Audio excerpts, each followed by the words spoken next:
Hi friend, small step में आपका स्वागत है। मैं पुष्कर ओझा आज आप लोगों के लिए लेकर आया हूं वाणिज्य से जुड़ी कुछ महत्वपूर्ण प्रश्नों को जो कि आगामी प्रतियोगी परीक्षाओं के लिए उपयोगी है, जैसे कि UGC NET, TGT, PGT, BCom entrance, MCom entrance. हमारा आज का टॉपिक है हास यानी डेप्रिसिएशन। चलिए अपना वीडियो स्टार्ट करते हैं और देखते हैं। हमारा आज का पहला प्रश्न है, हास का आयोजन किस पर किया जाता है? तो इसका आंसर है, हास का आयोजन स्थायी संपत्तियों पर किया जाता है। चलिए इसी श्रृंखला में अपने अगले प्रश्न की ओर आगे बढ़ते हैं और देखते हैं। हमारा अगला प्रश्न है, मूल्य हास के उत्पन्न होने का क्या कारण होता है? तो इसका आंसर है, स्थायी संपत्तियों में घिसावट या अप्रचलन के कारण। चलिए इसी श्रृंखला में अपने अगले प्रश्न की ओर आगे बढ़ते हैं और देखते हैं। हमारा अगला प्रश्न है, किस संपत्ति पर हास नहीं लगाया जाता है यानी डेप्रिसिएशन चार्ज नहीं किया जाता है? तो इसका आंसर है, भूमि पर। चलिए इसी श्रृंखला में अपने अगले प्रश्न की ओर आगे बढ़ते हैं और देखते हैं। हमारा अगला प्रश्न है, स्थायी संपत्ति के अप्रचलन का क्या कारण होता है? तो इसका आंसर है, नवीनीकरण या नया आविष्कार। चलिए इसी श्रृंखला में अपने अगले प्रश्न की ओर आगे बढ़ते हैं और देखते हैं। हमारा अगला प्रश्न है, मूल्य हास से क्या आशय है?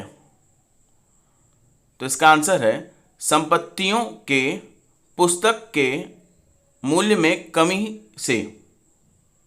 चलिए इसी श्रृंखला में अपने अगले प्रश्न की ओर आगे बढ़ते हैं और देखते हैं। हमारा अगला प्रश्न है, कौन सी विधि में हास संपत्ति के अपलिखित मूल्य पर निकाला जाता है? तो इसका आंसर है, क्रमागत हास विधि द्वारा। चलिए इसी श्रृंखला में हम अपने अगले प्रश्न की ओर आगे बढ़ते हैं और देखते हैं। हमारा अगला प्रश्न है, हास का प्रावधान करने का उद्देश्य क्या होता है? तो इसका आंसर है, हास का प्रावधान शुद्ध लाभ की गणना के लिए किया जाता है। चलिए इसी श्रृंखला में हम अपने अगले प्रश्न की ओर आगे बढ़ते हैं और देखते हैं। हमारा अगला प्रश्न है, हास की किस विधि में हास की दर समान रहने पर भी हास की राशि घटती जाती है? तो इसका आंसर है, घटती शेष पद्धति या विधि। इसको एक और नाम से जानते हैं, उसका नाम है क्रमागत शेष पद्धति। चलिए इसी श्रृंखला में हम अपने अगले प्रश्न की ओर आगे बढ़ते हैं और देखते हैं। हमारा अगला प्रश्न है, संपत्ति के किस मूल्य पर साधारण विधि में हास प्रतिवर्ष लगाया जाता है? तो इसका आंसर है, लागत मूल्य पर। चलिए इसी श्रृंखला में हम अपने अगले प्रश्न की ओर आगे बढ़ते हैं और देखते हैं।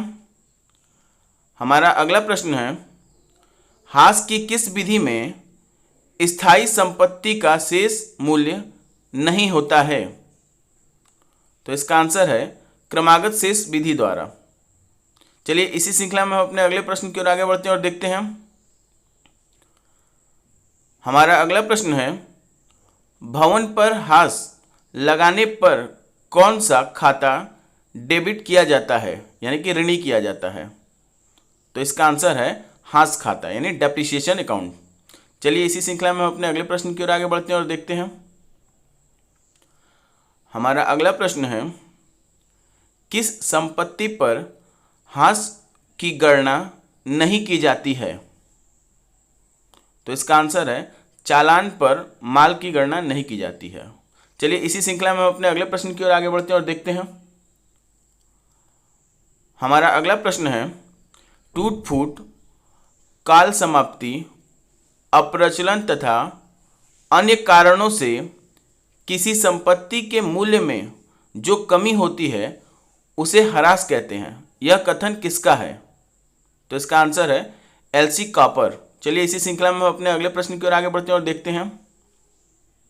हमारा अगला प्रश्न है, हास संपत्ति के मूल्य में प्रयोग के कारण होने वाली कमी है, यह कथन किसका है?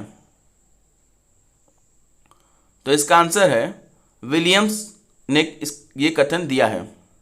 चलिए इसी श्रृंखला में हम अपने अगले प्रश्न की ओर आगे बढ़ते हैं और देखते हैं, स्थायी संपत्तियों की सेवा लागत में प्रतिदिन होने वाली कमी है, यह कथन किसका है? तो इसका आंसर है पिक लॉस।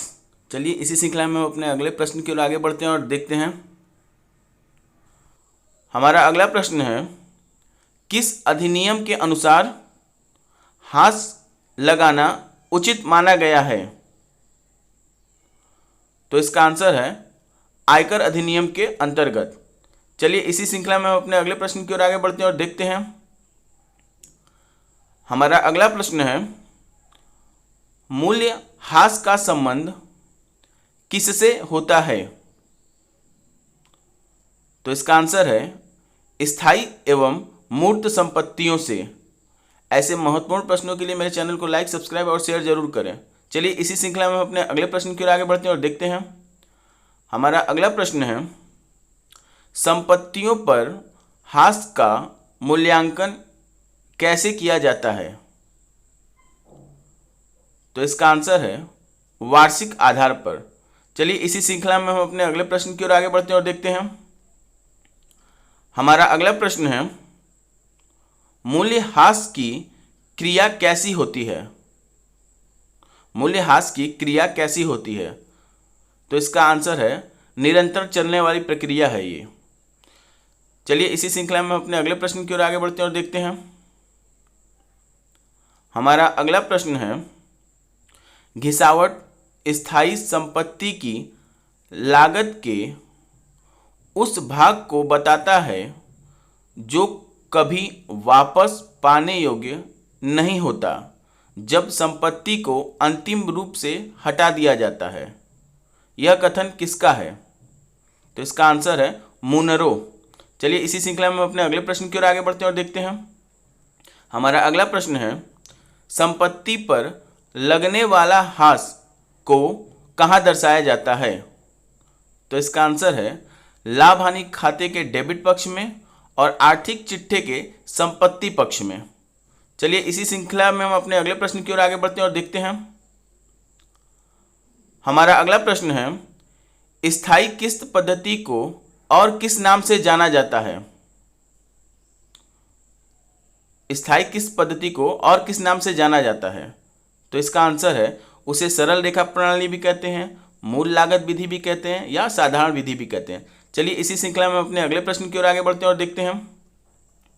हमारा अगला प्रश्न है, संपत्तियों की लागत जिसमें उसका क्रय मूल्य तथा स्थापना व्यय सम्मिलित हो, उस मूल्य पर ह्रास की गणना किस प्रकार करेंगे या उसका सूत्र क्या है? तो उसका सूत्र है वार्षिक ह्रास बराबर संपत्ति का क्रय मूल्य प्लस स्थापना व्यय माइनस अवशेष मूल्य बटे में अनुमानित जीवन काल। चलिए इसी श्रृंखला में अपने अगले प्रश्न की ओर आगे बढ़ते हैं और देखते हैं। हमारा अगला प्रश्न है, क्रमागत शेष पद्धति को और किस नाम से जाना जाता है?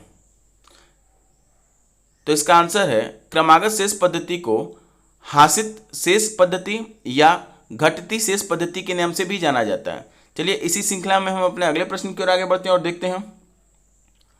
हमारा अगला प्रश्न है, किस विधि के अनुसार संपत्तियों पर ह्रास की गणना करते समय संपत्तियों का मूल्य शून्य भी हो सकता है?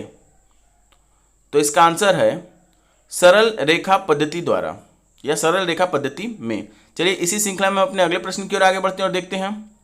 हमारा अगला प्रश्न है, किस विधि के अनुसार ह्रास प्रतिवर्ष संपत्ति के शेष मूल्य पर ज्ञात किया जाता है?